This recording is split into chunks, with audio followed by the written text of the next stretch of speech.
আসসালামু আলাইকুম, সবাইকে স্বাগতম জানাচ্ছি chemistry first paper full free কোর্সের আরও একটি লেকচারে। সো আজকের ক্লাসে আমরা দেখব chemistry first paper chapter 3 lecture 9 group 18 নিয়ে। বিগত ক্লাসগুলোতে আমরা চ্যাপ্টার 3 এর এস ব্লক মৌল, পি ব্লক মৌল নিয়ে আলোচনা করছিলাম। সে ধারাবাহিকতায় আজকে আমরা পি ব্লক মৌলের সর্বশেষ গ্রুপ 18-এ চলে এসেছি।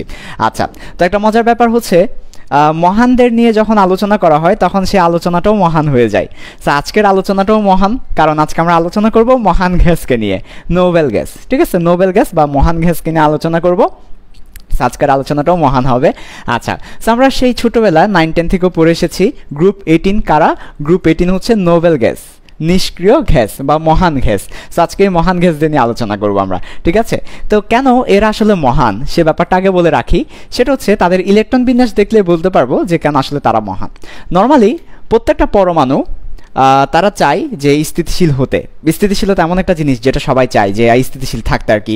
আসলে কেউ চায় না অভাবে থাকতে, কেউ চায় না যুদ্ধ বিগ্রহ অশান্তি এভাবে থাকতে, তাই না? সবাই চায় যে স্টেবল থাকতে, যা তার কোনো চাহিদা থাকবে না, তার কোনো চাওয়া থাকবে না, পাওয়া থাকবে না, সে সুখে থাকবে, তাই না? এটাকে বলা হচ্ছে স্থিতিশীলতা।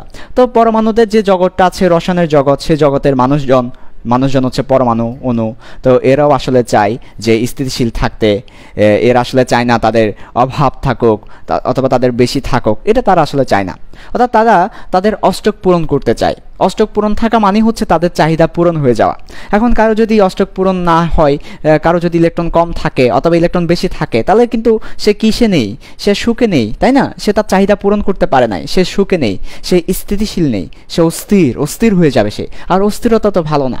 তো প্রত্যেকটা পরমাণু চাই যে সে অস্থিরতা কাটিয়ে স্থিতিশীল হতে। আর সে স্থিতিশীল হওয়ার জন্য অষ্টক পূরণ করতে হয়। অষ্টক পূরণ করার জন্য কি করতে হবে? 8টি ইলেকট্রন আনতে হবে। এখন 8টি ইলেকট্রন করতে হলে তো ইলেকট্রন গ্রহণ করতে হবে বা ইলেকট্রন বর্জন করতে হবে, তাই না? তো নিষ্ক্রিয় গ্যাস বা গ্রুপ 18-এ যারা আছে তাদের ইলেকট্রন বিন্যাসটা খুবই চমৎকার। তাদের ইলেকট্রন বিন্যাস যদি আমরা করি তাহলে আমরা দেখতে পাই তাদের আসলে অষ্টক পূরণ থাকে। তো অষ্টক পূরণ থাকার কারণে তাদের আসলে চাহিদা থাকে না, তারা অস্থির না, তারা স্থিতিশীল, তারা বিক্রিয়া করে না, তাদের কোনো চাওয়া পাওয়া নেই, তাই না? সো তারা স্থিতিশীল থাকে, তারা কারোর সাথে বিক্রিয়া করে না। কেন করবে? আমরা বিক্রিয়াটা করি অন্য কারো কাছ থেকে ইলেকট্রন নেওয়ার জন্য অথবা অন্য কাউকে ইলেকট্রন দেওয়ার জন্য। ইলেকট্রন দিয়ে আমরা কি করতে চাই? অষ্টক পূরণ করতে চাই, স্থিতিশীল হতে চাই। আর তাদের তো অষ্টক পূরণ করাই আছে, তারা তো জন্ম থেকেই স্থিতিশীল। জন্ম থেকেই যারা স্থিতিশীল তাদের আবার কি বিক্রিয়া করার দরকার আছে? নেই। তো তারা বিক্রিয়া করে না, তারা এখানেই নোবেল। তারা কারো কাছে মাথা নত করে না, তারা মহান, নোবেল। জন্ম থেকেই তারা কি? জন্ম থেকেই স্থিতিশীল, তাহলে তারা মহান না? তো মহানদের আলোচনা আজকে। ওকে, তো প্রথমত আসো তাদের জেনারেল ইলেকট্রন বিন্যাস, সাধারণ যে ইলেকট্রন বিন্যাস সেটা যদি দেখাই, তবে সেটা হচ্ছে NS2 এরপর NP6, রাইট? এটা হচ্ছে তাদের সাধারণ ইলেকট্রন বিন্যাস। ওকে, কেন এটা তাদের সাধারণ ইলেকট্রন বিন্যাস? খুবই সিম্পল, একটু করে বলি যে প্রথমত electron s orbital fill up করবে, তারপর হচ্ছে p অরবিটালে যাবে এবং p অরবিটাল ফিল আপ করবে। অর্থাৎ এখানে 2টো আর এখানে 6টি মিলে 8টি অষ্টক পূরণ করবে। সো এটা হচ্ছে নিষ্ক্রিয় গ্যাস সমূহের সাধারণ ইলেকট্রন বিন্যাস। এবার আসো নিষ্ক্রিয় গ্যাস কয়টা? নর্মালি 6টা, তবে আজকে আরও একটা শেখাবো, 7টা নিষ্ক্রিয় গ্যাসের কথা বলবো তোমাদেরকে। সো ধাপে ধাপে বলি। প্রথমত হচ্ছে হিলিয়াম। এই হিলিয়াম নামটা কোথায় থেকে এসেছে? হিলিয়াম এটা হচ্ছে একদম প্রথম সদস্য, নিষ্ক্রিয় গ্যাস সমূহের প্রথম সদস্য, যার আমি পাশে পারমাণবিক সংখ্যাটাও লিখে রাখছি। পারমাণবিক সংখ্যা হচ্ছে 2। এই হিলিয়ামটা এসেছে গ্রিক একটা ওয়ার্ড হেলিউস থেকে। সবগুলো আসলে গ্রিক ওয়ার্ড থেকে আসা, হেলিউস থেকে।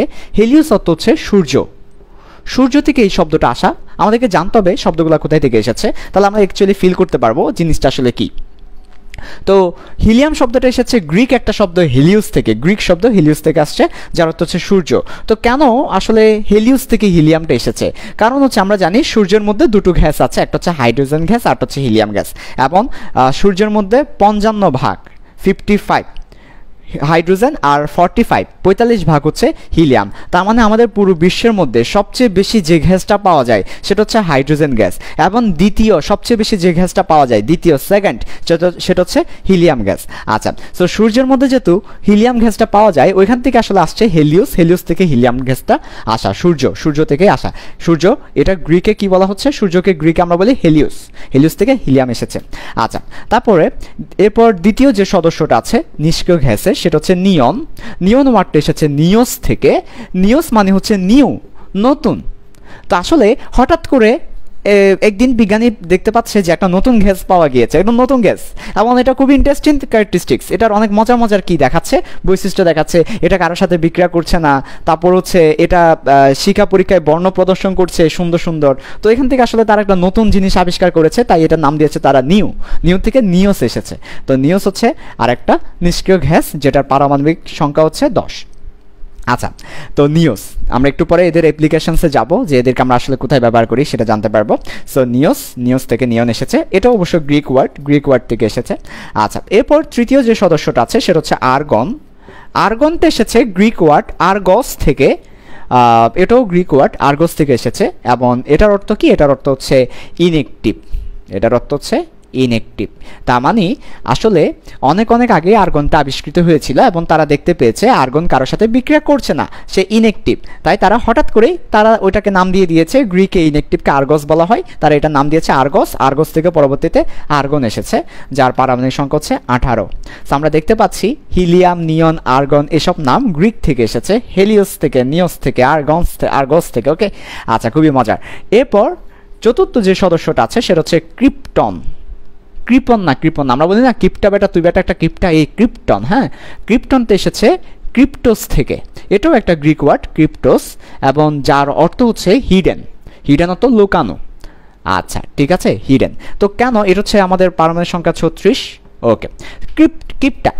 আচ্ছা, ক্রিপ্টারা কি করে বলো তো, আমরা যারা ক্রিপ্টা আছি, এটা যদিও ক্রিপ্টা, বাট আমরা ক্রিপ্টা বলছি, তো আমরা ক্রিপ্টারা কি করি, ক্রিপনরা কি করি, আমরা টাকা পয়সা থাকলেও লুকায় রাখি, সেটা হিডেন করে রাখি, দেখাই না, ভাই আমার কাছে 1000 টাকা আছে, আমরা তারপরে বলি দোস্ত আমার কাছে কিছু নাই দোস্ত, আমার খাওয়া দোস্ত, বার্গার খাওয়া, বলি না, আমরা বলি। তাহলে ক্রিপ্টন, হ্যাঁ, লুকায় রাখে, হিডেন। তো ক্রিপ্টন ওয়ার্ডটা এসেছে হিডেন থেকে, হিডেন কেন বলছি, ক্রিপ্টোস থেকে এসেছে, গ্রিক, যার অর্থ হচ্ছে হিডেন। তো আসলে বিজ্ঞানে যখন এটা আবিষ্কার করছিল তখন তারা দেখতে পাইছে যে এটা কোনো ধরনের বৈশিষ্ট্য দেখাচ্ছে না, স্বাভাবিকভাবে সবাই কোনো বৈশিষ্ট্য দেখায় না, অর্থাৎ মানে বিক্রিয়া করে না কারোর সাথে, তো কারোর সাথে এটা বিক্রিয়া করছিল না, এই ধরনের একটা হঠাৎ করে লুকানো অবস্থায়, তারা কোন একটা যোগের মধ্যে লুকানো অবস্থায় এই গ্যাসটাকে পেয়েছে, ওদের কারোর সাথে বিক্রিয়া করছে না, এটা কোনো খবর টবর নাই। তো এর পরবর্তীতে তারা হিডেন নাম দিয়েছে, এটা হিডেন, কারোর সাথে এটা বিক্রিয়া করে না, এটা নিজের মতোই থাকে, নিজেকে লুকিয়ে রাখে, হিডেন। তো হিডেন থেকে ক্রিপ্টোস থেকে ক্রিপ্টন ওয়ার্ডটা এসেছে। আচ্ছা, এর পরবর্তীতে পঞ্চম যে সদস্যটা আছে নিষ্ক্রিয় গ্যাসে সেটা হচ্ছে জ্যানন, খুবই চমৎকার একটা নাম জ্যানন, তোমরা তোমাদের ছেলে মেয়েদের নাম রাখতে পারো জ্যানন, হ্যাঁ, সুন্দর নাম জ্যানন। ওকে, তো জ্যাননের হচ্ছে কত, 54 সম্ভবত, একটু করে দেখে নিতে হবে, 54 আর 56 একটু করে আমাকে রিমাইন্ড করতে হবে, আমি নট শিওর জ্যাননের পারমাণবিক সংখ্যাটা। ওকে, তো জ্যানন নামটা এসেছে ক্যাসানোস থেকে, অর্থাৎ জ্যানোস, এটাও যদিও গ্রিকে জ্যানোস, এটার প্রোনাউন্সিয়েশনটা গ্রিকে জ্যানোস, এই নামটা থেকে এসেছে গ্রিকে জ্যানোস থেকে। কে একটা কে থাকবে সামনে, কেটা উচ্চারিত হবে না, যেমন আমরা যেমন অনেক সময় এরকম কিছু ইংলিশ ওয়ার্ড আছে, যেমন সাইকোলজি, দেখো এই যে সাইকোতে পি উচ্চারিত হচ্ছে না, নাই, রাইট? নিউমোনিয়াতে পি উচ্চারিত হয় না, সামনে একটা পি আছে। সো তেমনিভাবে গ্রিকে এরকম কিছু ওয়ার্ড আছে যেটা প্রথমে যেটা থাকে সেটা প্রনাউন্স হয় না। তো এখানে কে স্যানোস, তো কেটা উচ্চারিত হবে না, এটা স্যানোস বা জ্যানোস বলতে পারো, জ্যানোস থেকে জ্যানোন ওয়ার্ডটা আসা, এবং এটার অর্থ হচ্ছে স্ট্রেঞ্জার। হঠাৎ করে তারা দেখতে পায় যে একদিন তারা পরীক্ষাগারে এই জ্যাননটা উৎপন্ন করে ফেলে, এবং পরবর্তীতে হঠাৎ করে তারা যখন জ্যাননটা উৎপন্ন করে তো তারা এটাকে স্ট্রেঞ্জার নাম দেয়, যে আগন্তুক, আমাদের হঠাৎ করে আমাদের ল্যাবে মেহমান এসেছে একজন, আগন্তুক, স্ট্রেঞ্জার। স্ট্রেঞ্জার থেকে এই জ্যানোস থেকে জ্যানন নামটা এসেছে। আচ্ছা, এরপর সর্বশেষ হচ্ছে রেডন ওয়ার্ডটা এসেছে রেডিও অ্যাক্টিভিটি থেকে, অর্থাৎ এটা কোনো গ্রিক ওয়ার্ড থেকে আসেনি, এটা রেডিও অ্যাক্টিভিটি শো করার কারণে তারা এটাকে রেডন নাম দিয়েছে, এটা কোনো গ্রিক ওয়ার্ড থেকে আসেনি, রেডন। ওকে, এটার পারমাণবিক সংখ্যা সম্ভবত 86 আর নট শিওর, তোমরা একটু করে দেখে নিবে, পারমাণবিক সংখ্যাগুলো আমার ঠিক মনে নেই আর কি, লাস্টের দুটো, তাই আমি লিখলাম না, শেষের দুটো আমার মনে নেই, তোমরা একটু পারমাণবিক সংখ্যা দেখে নিবে। ওকে, তো রেডন নামটা এসেছে রেডিও অ্যাক্টিভ থেকে, তাহলে বুঝতে পারছো এটা রেডিও অ্যাক্টিভ একটা মৌল, অর্থাৎ এটা তোমার তেজস্ক্রিয়। আচ্ছা, এরপরে এখনও আরও একটা নিষ্ক্রিয় গ্যাস ধারণা করা হচ্ছে যেটা ইনার্ট, কিন্তু এখনও আবিষ্কৃত হয় নাই বা ওইভাবে আসলে পাওয়া যায়নি, সেটা হচ্ছে অগাজ্যানোস। ওকে, অগাজ্যানোস, এটা হচ্ছে একটা নতুন নিষ্ক্রিয় গ্যাস হতে চলেছে। যদি আবিষ্কৃত হয়ে যায়, স্বীকৃত পেয়ে যায়, তাহলে হয়ে যাবে। ধারণা করা হচ্ছে অগাজিয়ানোস হচ্ছে একটা নিষ্ক্রিয় গ্যাস। আচ্ছা, যাই হোক, তো এই হচ্ছে আমাদের নিষ্ক্রিয় গ্যাস এবং এটার নামগুলো কোথায় থেকে এসেছে সেটা দেখলাম। সবগুলো আসলে গ্রিক থেকে আসা। হেলিওস বলো, নিউস বলো, আর্গস বলো, ক্রিপ্টোস, Janos, রেডিয়ন্স। Okay, by the way, so এরা হচ্ছে আমাদের নিষ্ক্রিয় গ্যাসসমূহ। আচ্ছা, তাহলে আমরা নিষ্ক্রিয় গ্যাসসমূহ দেখলাম। এখন আমরা দেখব এদের ফিজিক্যাল প্রপার্টি, তারপর এদের অ্যাপ্লিকেশনস, এদেরকে আমরা কোথায় ব্যবহার করব সেটা। তারপর আমরা চলে যাব যে এরা আসলে বিক্রিয়া করে কিনা। একটু আগেই বলেছি এরা কারোর সাথে বিক্রিয়া করে না। তারপর আমরা দেখব কারোর সাথে বিক্রিয়া না করতে গিয়েও অনেক সময় তারা বিক্রিয়া করে ফেলে আর কি। সো আমরা একটু পরে সেটাও দেখব। ওকে, আচ্ছা, তাহলে এবার চলে আসো, আমরা তাহলে দেখব ফিজিক্যাল প্রপার্টি। তো প্রথমেই নিষ্ক্রিয় গ্যাসসমূহ যেহেতু কারোর সাথে বিক্রিয়া করে না, কাজেই তারা হচ্ছে মনোঅ্যাটমিক। মনোঅ্যাটমিক মানে কি? চলো দেখি মনোঅ্যাটমিক মানে কি। তাহলে তাদের ফিজিক্যাল প্রপার্টি দেখছি আমরা। ফিজিক্যাল প্রপার্টি, আমরা জানি দুই ধরনের প্রপার্টি আছে, একটা ভৌত ধর্ম, একটা রাসায়নিক ধর্ম, একটা ফিজিক্যাল প্রপার্টি, একটা কেমিক্যাল প্রপার্টি। ওকে, আমরা এখন ফিজিক্যাল প্রপার্টি দেখছি। এমন তোমাদেরকে বিগত ক্লাসে বলেছিলাম ফিজিক্যাল প্রপার্টি বলতে যেটাকে চোখে দেখা যায়, আর কেমিক্যাল প্রপার্টি বলতে যেটাকে অন্তর দিয়ে ফিল করা যায়, চোখে দেখা যায় না। ওকে, আচ্ছা, ওকে, যাই হোক, তাহলে দেখো ফিজিক্যাল প্রপার্টি। তো ফিজিক্যাল প্রপার্টি 1 নম্বর যে ফিজিক্যাল প্রপার্টিটা আমরা বলবো সেটা হচ্ছে এরা মনো অ্যাটমিক গ্যাস। মনো অ্যাটমিক গ্যাস। তো মনো অ্যাটমিক গ্যাস বলতে কি বোঝায়? নর্মালি আমরা দেখতে পাই যে হাইড্রোজেন, নাইট্রোজেন, অক্সিজেন, ওজোন, এরপর ফসফরাস, এরপর আমরা নর্মালি দেখতে পাই যে দেখো কার্বন ডাইঅক্সাইড বলো, তাহলে এখানে 3 জন মিলে একটা গ্যাস তৈরি করেছে, 2 জন মিলে একটা গ্যাস তৈরি করেছে, 3 জন মিলে, 4 জন মিলে একটা গ্যাস তৈরি করেছে, তাই না? যদিও ফসফরাস গ্যাস না, সো ফসফরাস লিখলাম না। দেখো 3 জন মিলে একটা গ্যাস তৈরি করেছে, তাহলে 3টা অ্যাটম, ট্রাই অ্যাটমিক। 2টো অ্যাটম মিলে গ্যাস তৈরি করেছে, ডাই অ্যাটমিক। আর নিষ্ক্রিয় গ্যাসসমূহ নিজেরাই নিজেদের মতো গ্যাস তৈরি করে, যেমন হিলিয়াম, এটা নিজেই একটা গ্যাস, একজন মিলেই একটা গ্যাস, একজন মিলেই একটা গ্যাস। তাই এদেরকে বলা হচ্ছে মনো অ্যাটমিক। মনো শব্দের অর্থ হচ্ছে এক, অ্যাটমিক শব্দের অর্থ হচ্ছে একজন, একটা অ্যাটম। সো একটা অ্যাটম নিয়ে এর একটা গ্যাস তৈরি করে, তাই এটা হচ্ছে মনো অ্যাটমিক গ্যাস। আচ্ছা, তাহলে অলওয়েজ মনে রাখবে নিষ্ক্রিয় গ্যাসসমূহ একটা অ্যাটম দিয়ে গ্যাস তৈরি করে, তাই তারা মনো অ্যাটমিক গ্যাস। আচ্ছা, তারপর আসো নাম্বার 2 নাম্বার যে ফিজিক্যাল প্রপার্টি আমরা বলবো সেটা হচ্ছে নিষ্ক্রিয় গ্যাসসমূহের মধ্যে কোনো ধরনের আয়নিক বন্ড নেই, কোনো ধরনের কোভ্যালেন্ট বন্ড নেই, কোনো ধরনের মেটাল বন্ড নেই, কোনো ধরনের হাইড্রোজেন বন্ড নেই। তাহলে তাদের মধ্যে ionic bond, metal bond, covalent bond, hydrogen bond দেখা যায় না। তারা আয়নিক বন্ধন গঠন করে না, সমযোজী বন্ধন গঠন করে না, ধাতব বন্ধন গঠন করে না, হাইড্রোজেন বন্ধন গঠন করে না। সো তাদের মধ্যে কোন বন্ধনটা আছে? একমাত্র তাদের মধ্যে যে বন্ধনটা আছে সেটা হচ্ছে দুর্বল ভ্যান ডার ওয়ালস বন্ধনটা তাদের মধ্যে আছে। দুর্বল কেন বললাম? কারণ এটা হচ্ছে উইক। ওকে, এই বলটা বা এই বন্ধনটা খুবই দুর্বল, উইক। আচ্ছা, তাহলে দুর্বল ভ্যান ডার ওয়ালস বল আমরা লিখলাম এখানে ভ্যান ডার ওয়ালস ফোর্স। এটাকে অনেকে ইন্টারমলিকুলার ফোর্সও বলে, তাহলে লিখে রাখলাম ইন্টারমলিকুলার ফোর্স। তাহলে এদের মধ্যে একমাত্র weak van der Waals force অথবা ইন্টারমলিকুলার ফোর্স রয়েছে, অন্য কোনো বল এদের মধ্যে নেই। তো যেহেতু তাদের মধ্যে দুর্বল ভ্যান ডার ওয়ালস ফোর্স রয়েছে, ফলে তাদের বন্ধনটা খুবই নরম, খুবই দুর্বল।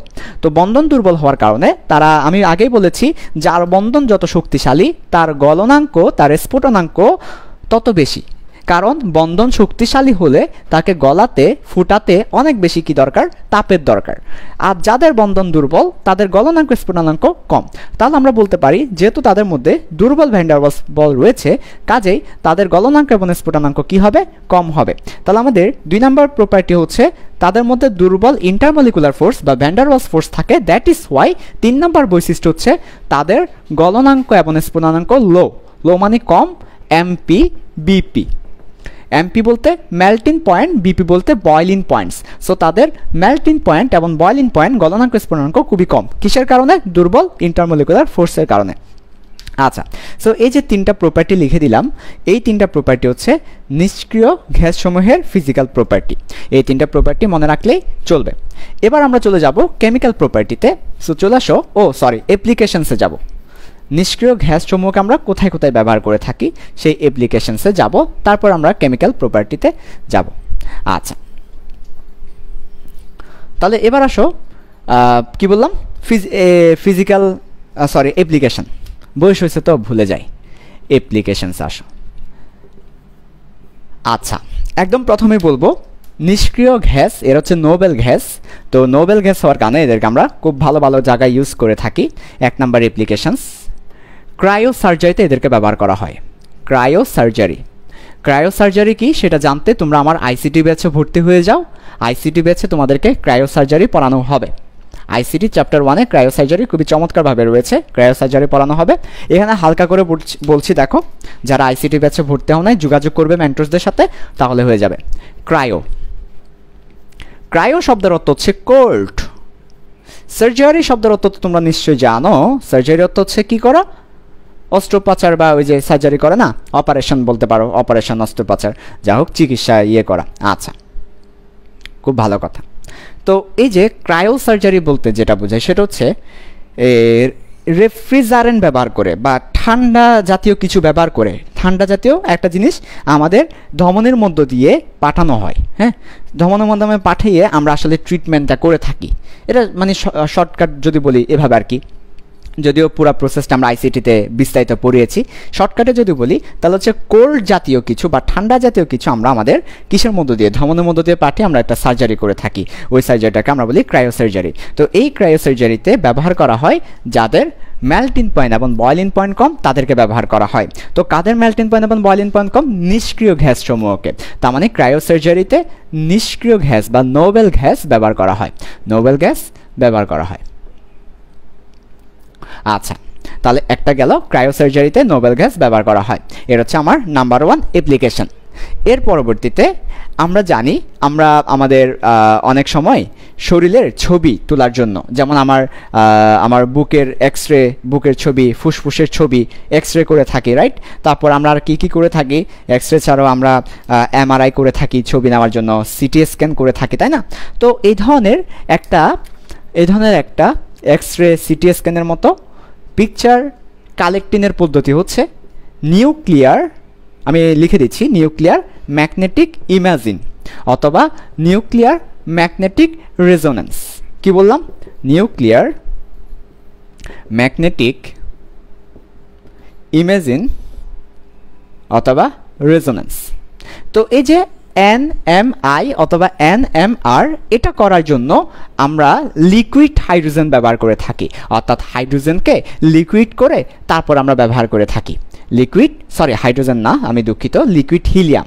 আমরা নিষ্ক্রিয় গ্যাস লিকুইড হিলিয়ামকে ব্যবহার করে থাকি। হিলিয়ামকে লিকুইড করে আমরা এই NMI অথবা NMR nuclear magnetic resonance, nuclear magnetic ইমেজিংয়ের ক্ষেত্রে লিকুইড হিলিয়াম ব্যবহার করে থাকি। তাহলে নিষ্ক্রিয় গ্যাসের আরেকটা ব্যবহার গেল। নাম্বার 3 নাম্বার হচ্ছে ডুবুরিরা যারা আছে, ডুবুরি আমরা জানি যে যারা আমাদের ডিপ সিতে কি করে, করে অর্থাৎ গভীর সমুদ্রে যারা যায়, তারা ব্রেথ ইনের জন্য, শ্বাস প্রশ্বাসের জন্য তারা কি ব্যবহার করে থাকে? হিলিয়াম ব্যবহার করে থাকে। নাম্বার 4 হচ্ছে আমাদের যে ভাল্ব আছে বা লাইট, আমাদের বাসা বাড়িতে যে লাইট আছে, সে লাইটে ফিলামেন্ট আছে, রাইট? টাংস্টেনের তার ফিলামেন্ট আছে। এই ফিলামেন্ট যাতে জারিত না হয়, ফিলামেন্ট জারিত হয়ে গেলে তো সমস্যা আছে। এই ফিলামেন্ট জারিত হওয়ার একটা সম্ভাবনা থাকে। ফিলামেন্ট যাতে জারিত না হয় তাপে, সেই জন্য আর্গন ব্যবহার করা হয়। আর্গন তাহলে কিসের জন্য ব্যবহার করা হয়? লাইট বা ভালভে ফিলামেন্ট যাতে জারিত না হয় সেজন্য আর্গন ব্যবহার করা হয়। নাম্বার 5, সর্বশেষ 5 নাম্বার, আমরা নিষ্ক্রিয় গ্যাস সমূহকে ব্যবহার করি কবিতায় ব্যবহার করেন ভাই? হ্যাঁ, কবিতায় ব্যবহার করি। রাস্তার বাতি, নিয়ন লাইট, তোমরা নিয়ন লাইট নিয়ে কত কবিতা লিখেছো। নিয়ন লাইট, একা পথে আমি আর তুমি, প্রেমিকার হাত ধরে, নীল শাড়ি আর ব্লু জিন্স পরে হেঁটে যায় নিয়ন আলোতে, তাই না? নিয়ন আলো নিয়ে কত কবিতা, কত গান, কত কিছু, কত উপন্যাস নিয়ন আলো নিয়ে। সো কবিতায় আমরা নিয়ন আলোর ব্যবহার দেখতে পাই। তো এই কথার অর্থ হচ্ছে আমাদের রাস্তায় যে স্ট্রিট লাইটগুলো আছে, রাস্তার লাইটগুলো, ওই লাইটগুলোতে আমরা নিয়ন আলো ব্যবহার করে থাকি, নিয়ন গ্যাস ব্যবহার করে থাকি, ফলে এটা দেখতে নিয়ন আলো। এছাড়াও বিভিন্ন সাইনবোর্ডের মধ্যে দেখবা নিয়ন লাইট ব্যবহার করা হয়, নিয়ন সাইনবোর্ড। ওকে, আচ্ছা ঠিক আছে, রাইট। তাহলে আমরা নোবেল গ্যাসের যে অ্যাপ্লিকেশন সেটা দেখতে পেয়েছি। ক্রায়োসার্জারিতে নিষ্ক্রিয় গ্যাস ব্যবহার করা হয়। স্পেসিফিক্যালি যদি বলি তবে সবচেয়ে বেশি ব্যবহার করা হয় লিকুইড হিলিয়াম, তবে অন্যান্য যে কোনো লিকুইড নিষ্ক্রিয় গ্যাস ক্রায়োসার্জারিতে ব্যবহার করা যাবে। নিয়ন বেশি ব্যবহার করা হয়, লিকুইড নিয়ন বেশি ব্যবহার করা হয়। ওকে, তাহলে ক্রায়োসার্জারিতে আমরা নিষ্ক্রিয় গ্যাস সমূহ ব্যবহার করি। তারপর NMI নিউক্লিয়ার ম্যাগনেটিক ইমার্জেন্সি আমরা ব্যবহার করে থাকি লিকুইড হিলিয়াম। তারপর ডুবুরিরা ব্রেথিনের জন্য হিলিয়াম ব্যবহার করে, ভালভের মধ্যে ফিলামেন্ট যাইতে না হওয়ার জন্য আর্গন ব্যবহার করে, রাস্তার বাতির জন্য নিয়ন ব্যবহার করে। অনেক সময় আমরা যে উদ্বোধনী বেলুন উড়াই, তাই না, বেলুন উড়ানোর সময় কিন্তু আমরা এই হিলিয়াম ব্যবহার করতে পারি। আচ্ছা, তো আসলে নিষ্ক্রিয় গ্যাস সমূহের মোটামুটি অ্যাপ্লিকেশন রয়েছে, অনেক জায়গায় আমরা ব্যবহার করে থাকি। এখন দেখো কেমিক্যাল প্রপার্টি আমরা দেখব। কেমিক্যাল প্রপার্টি বলতে বোঝাচ্ছি নিষ্ক্রিয় গ্যাসসমূহ যে বিক্রিয়াটা করে সে বিক্রিয়াটা। তো নর্মালি নিষ্ক্রিয় গ্যাসসমূহ বিক্রিয়া করে না, তারপর আমরা দেখব কোনো মতে তাকে বিক্রিয়া করানো যায় কিনা সেটা আমরা দেখব। আচ্ছা, কোনো মতে নিষ্ক্রিয় গ্যাসসমূহকে বিক্রিয়া করানো যায় কিনা সেটা দেখব। তাহলে চলো এখন আমরা দেখব কেমিক্যাল প্রপার্টি। কেমিক্যাল প্রপার্টি, ওকে, লা। আচ্ছা, তো একমাত্র নিষ্ক্রিয় গ্যাস যে আসলে বিক্রিয়াটা করে সে হচ্ছে জ্যানন। জ্যানন কেন বিক্রিয়াটা করবে? কারণ হচ্ছে তার ইলেকট্রন বিন্যাস। চলো দেখে আসি। 1s2 2s2 2p6 3s2 3p6 3d10 4s2 4p6 4d10 5s2 5p6। এটা হচ্ছে জ্যাননের ইলেকট্রন বিন্যাস। কেমনে বুঝলেন এটা জ্যাননের ইলেকট্রন বিন্যাস? কারণ জ্যানন হচ্ছে 5 নাম্বার সদস্য, আর নিষ্ক্রিয় গ্যাস সমূহের ইলেকট্রন বিন্যাস হচ্ছে s2p6 s2p6। তাহলে যেহেতু জ্যানন 5 নাম্বার সদস্য, তাই তার ইলেকট্রন বিন্যাস হবে 5s2 5p6। যদি 4 নাম্বার সদস্য হইতো 4s2 4p6, 3 নাম্বার সদস্য হইতো 3s2 3p6, 2 নাম্বার সদস্য হইতো 2s2 2p6, 6 নাম্বার সদস্য হইতো 6s2 6p6। যেহেতু জ্যানন 5 নাম্বার সদস্য, তাই তার ইলেকট্রন বিন্যাস 5s2 5p6, আর এর আগে সব ফিল আপ থাকবে।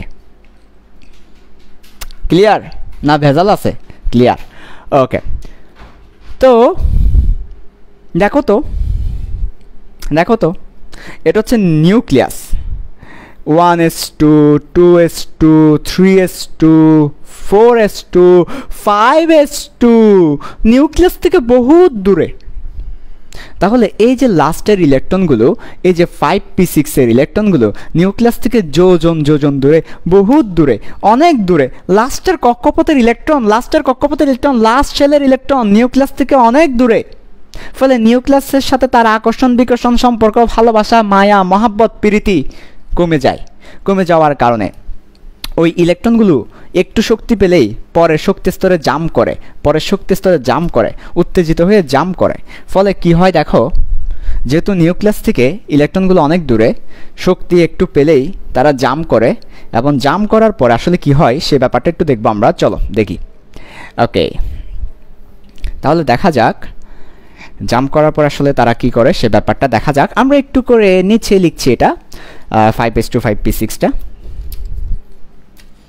5s2 5p x2 5p y2 5p z2 তারপর 5d xy0। এটা হচ্ছে তাদের ইলেকট্রন বিন্যাস। তো একটু শক্তি পেলেই এখান থেকে ইলেকট্রন জাম্প করে এখানে চলে যায়, ফলে এখানে হয়ে যায় 1 আর এখানে হয়ে যায় 1। তাহলে আমার সিঙ্গেল ইলেকট্রন হয়ে যায় কয়টা? তখন আমার দুটো সিঙ্গেল ইলেকট্রন হয়ে যায়। সিঙ্গেল ইলেকট্রন মানে ভাই আর কোনো কথা নাই, সিঙ্গেল ইলেকট্রন মানে বিক্রিয়া করবে একটা ভাব। আর কার সাথে বিক্রিয়া করবে? এই যে শক্তিশালী কারোর সাথে বিক্রিয়া করতে হবে। তো এখানে একটা কথা আমি বলি, সেটা হচ্ছে এই যে দেখো ও তো স্থিতিশীল ছিল, 5p x2 5p y2 5p z2 তো স্থিতিশীল ছিল। ওরে কি ভূতে গিলাইছে নাকি ভূতে গুতাইছে আমি তো বুঝলাম না। ও তো স্থিতিশীল ছিলই, ও আবার ও কি ইলেকট্রন দিয়ে এভাবে হবে কেন? তার কারণ হচ্ছে দুইটা। কেন এখান থেকে একটা ইলেকট্রন এখানে গিয়ে ও সিঙ্গেল হয়ে যাবে, ও তো স্থিতিশীল ছিলই। তার কারণ হচ্ছে দুইটা, একটা হচ্ছে এটা শুধুমাত্র জ্যাননের ক্ষেত্রে হয়, একটা হচ্ছে নিউক্লিয়াস থেকে দূরে হওয়ায় এই ঘটনাটা ঘটে। আর 2 নাম্বার হচ্ছে শক্তিশালী ইলেকট্রন খোর যদি আসে, শক্তিশালী ইলেকট্রন খোর লাগবে। ইলেকট্রন খোর মানে কি? ইলেকট্রন খোর মানে ইলেকট্রন খাবে এই ধরনের মানুষ লাগবে। শক্তিশালী ইলেকট্রন খোর লাগবে। শক্তিশালী ইলেকট্রন খোর মানে যার তড়িৎ ঋণাত্মকতা, ইলেকট্রোনেগেটিভিটি অনেক বেশি, তড়িৎ ঋণাত্মকতা অনেক বেশি, এমন কাউকে লাগবে। যেমন ফ্লোরিন, যার তড়িৎ ঋণাত্মকতা ম্যাক্স 4। তার মানে ফ্লোরিন ইলেকট্রন কোর। এরকম ইলেকট্রন কোর যদি আসে, সে যেমনে পারে তেমনি ইলেকট্রন নিয়ে নিবে, অথবা সে যেমনে পারে তেমনি সিঙ্গেল করে বিক্রিয়া করবে। তাহলে ফ্লোরিন হচ্ছে মারাত্মক ইলেকট্রন কোর, তড়িৎ ঋণাত্মকতা অনেক বেশি। তাই ফ্লোরিন কি করে? ফ্লোরিনের প্রভাবে, ফ্লোরিন যদি আশেপাশে আসে, জ্যাননের আশেপাশে যদি ফ্লোরিন আসে, জ্যানন আর থাকতে পারে না। জ্যাননের আশেপাশে ফ্লোরিন আসলেই জ্যাননের কেমন জানি শুরু হয়ে যায়। জ্যানন আর পারে না কেন? কারণ ফ্লোরিন হচ্ছে মারাত্মক ইলেকট্রন খোর, ফ্লোরিনও টিকতে দেয় না, জ্যানন আর টিকতে পারে না। ফলে ফ্লোরিন জ্যানন এই দুটা মিলে বিক্রিয়া করে ফেলে। এই যে দুটো ফ্লোরিন, এই দুটোতে এসে এই সিঙ্গেল ইলেকট্রনের সাথে বন্ড করে, সিঙ্গেল ইলেকট্রনের সাথে কি করে? বন্ড করে। যেমন এই যে দেখো জ্যাননের দুটা সিঙ্গেল ইলেকট্রন, এই দুটা সিঙ্গেল ইলেকট্রনের সাথে ফ্লোরিন কি করে? আরও দুটো সিঙ্গেল ইলেকট্রন দিয়ে বন্ড করে, ফ্লোরিন বন্ড করে, ফ্লোরিন ফেরাস হয়ে যাচ্ছে, ফ্লোরিন বন্ড করে। তো ফ্লোরিন বন্ড করার ফলে এই যে দেখো, ফ্লোরিন বন্ড করার ফলে কি গঠিত হয়?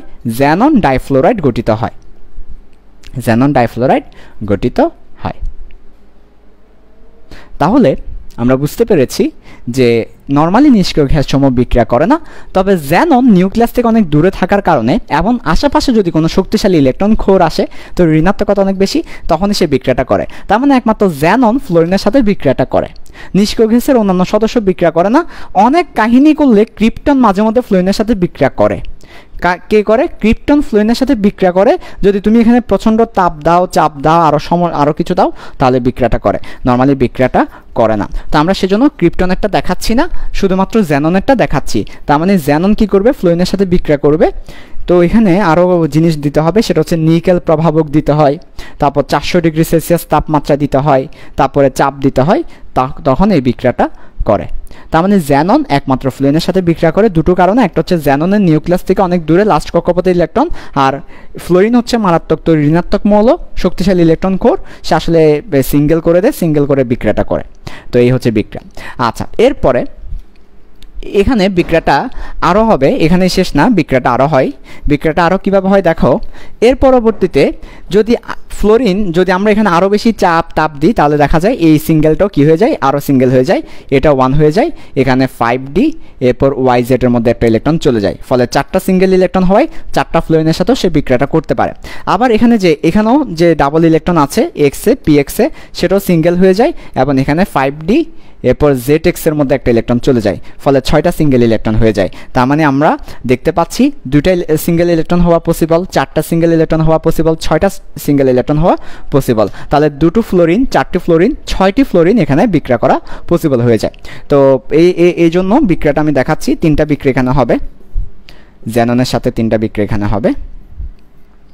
একটা হচ্ছে জ্যাননের সাথে 2টো ফ্লোরিন বিক্রিয়া করবে, আরেকটা হচ্ছে জ্যাননের সাথে 4টা ফ্লোরিন বিক্রিয়া করবে, আরেকটা হচ্ছে জ্যাননের সাথে 6টা ফ্লোরিন বিক্রিয়া করবে। বিক্রিয়া করার পরে এখানে নিকেল প্রভাবক মাস্ট দিতেই হবে। তারপরে আমাদের 400 ডিগ্রি সেলসিয়াস তাপমাত্রা মিনিমাম দিতেই হবে, এবং 400 ডিগ্রি সেলসিয়াস তাপমাত্রা কিন্তু কম না, অনেক বেশি, হ্যাঁ অনেক বেশি তাপমাত্রা। এরপরে চাপ দিতে হবে, যেমন আমরা যদি উপরেরটাতে চাপ না দিলেও চলবে, নিচেরটাতে 5 atm চাপ দিতে হবে, নিচেরটাতে 6 atm চাপ দিতে হবে। এই পরিমাণ চাপ যদি দিই তাহলে বিক্রিয়াগুলো ঘটবে। বিক্রিয়া ঘটার পরে এখানে Xanon difluoride, Xanon টেট্রাফ্লোরাইড, Xanon hexafluoride গঠিত হবে। জ্যানন ডাইফ্লোরাইড, টেট্রাফ্লোরাইড, হেক্সাফ্লোরাইড, এই যৌগগুলো গঠিত হবে আমাদের নিষ্ক্রিয় গ্যাসের ক্ষেত্রে। তার মানে আমরা যেটা কেমিক্যাল প্রপার্টি থেকে সিদ্ধান্ত নিয়েছি সেটা হচ্ছে একমাত্র নিষ্ক্রিয় গ্যাসের মধ্যে জ্যানন বিক্রিয়া করে, হিলিয়াম, নিয়ন, আর্গন, ক্রিপ্টন এরা বিক্রিয়া করে না, একমাত্র জ্যানন বিক্রিয়াটা করে, কারণ হচ্ছে জ্যাননের নিউক্লিয়াস থেকে অনেক বেশি দূরে। তো তোমরা বলতে পারো রেডন, ভাইয়া রেডন তো 6 নাম্বার সদস্য, ফলে রেডন কেন করে না? রেডন হচ্ছে আসলে রেডিও অ্যাক্টিভ। তো রেডিও অ্যাক্টিভরা নর্মালি এমনিই কি ইনঅ্যাক্টিভ, এমনিই তারা স্থিতিশীল না, অস্থিতিশীল, রেডিও অ্যাক্টিভ তেজস্ক্রিয়, তাই আমরা রেডনের কথাটা বললাম না। তাহলে একমাত্র জ্যানন বিক্রিয়াটা করে, এবং কার সাথে করে? মারাত্মক ইলেকট্রন খোর ফ্লোরিনের সাথে একমাত্র বিক্রিয়াটা করে। তাহলে ফ্লোরিনের সাথে বিক্রিয়াটা করে জ্যানন ডাইফ্লোরাইড, টেট্রাফ্লোরাইড, হেক্সাফ্লোরাইড গঠিত হয়। তো পরীক্ষা এখান থেকে প্রশ্ন আসতে পারে, কনসেপ্টটা তোমাকে ক্লিয়ার রাখতে হবে। একমাত্র জ্যানন ফ্লোরিনের সাথে বিক্রিয়া করে, কিভাবে করে? এখান থেকে সিঙ্গেল হয়ে 2টা সিঙ্গেল ইলেকট্রন, 4টা সিঙ্গেল ইলেকট্রন, 6টা সিঙ্গেল ইলেকট্রন হয়ে বিক্রিয়াটা করে। এই কনসেপ্টটা ক্লিয়ার রাখলে প্রশ্ন যে অ্যাঙ্গেল থেকে আসুক না কেন তুমি ছক্কা মারতে পারবে। বল যে অ্যাঙ্গেল থেকে করুক না কেন, যেভাবে বল করুক না কেন, ছক্কা হবেই যদি কনসেপ্টটা ক্লিয়ার থাকে। পড়াশোনা করতে হবে কনসেপ্ট ক্লিয়ার নিয়ে, বইয়ের গদবাঁধা লাইন পড়ে কোনো লাভ নেই।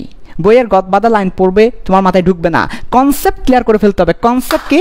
কনসেপ্ট হচ্ছে নিষ্ক্রিয় গ্যাসের মধ্যে একমাত্র জ্যানন 5 নাম্বার সদস্য কি করে? বিক্রিয়া করে। কার সাথে? মারাত্মক ইলেকট্রন খোর তড়িৎ ঋণাত্মক ফ্লোরিনের সাথে। কিভাবে করে? এই যে প্রথমত ফ্লোরিন আইসা এখানে ডাবল ইলেকট্রনকে সিঙ্গেল করে 2টা, এরপর আবার ডাবলকে সিঙ্গেল করে আরও 2টা, আবার ডাবলকে সিঙ্গেল করে আরও 2টা। তাহলে 2টো সিঙ্গেল ইলেকট্রন পসিবল, 4টা সিঙ্গেল ইলেকট্রন পসিবল, 6টা সিঙ্গেল ইলেকট্রন পসিবল। তাহলে 2টো ফ্লোরিন বিক্রিয়া করতে পারে, 4টা ফ্লোরিন বিক্রিয়া করতে পারে, 6টা ফ্লোরিন বিক্রিয়া করতে পারে। তাহলে জ্যানন ডাইফ্লোরাইড গঠিত হতে পারে, টেট্রাফ্লোরাইড গঠিত হতে পারে, হেক্সাফ্লোরাইড গঠিত হতে পারে। এটা হচ্ছে কনসেপ্টটা। এই কনসেপ্ট যাদের ক্লিয়ার থাকবে, যে অ্যাঙ্গেল থেকে প্রশ্ন করুক না কেন সে ছক্কা মারতে পারবে ইনশাল্লাহ।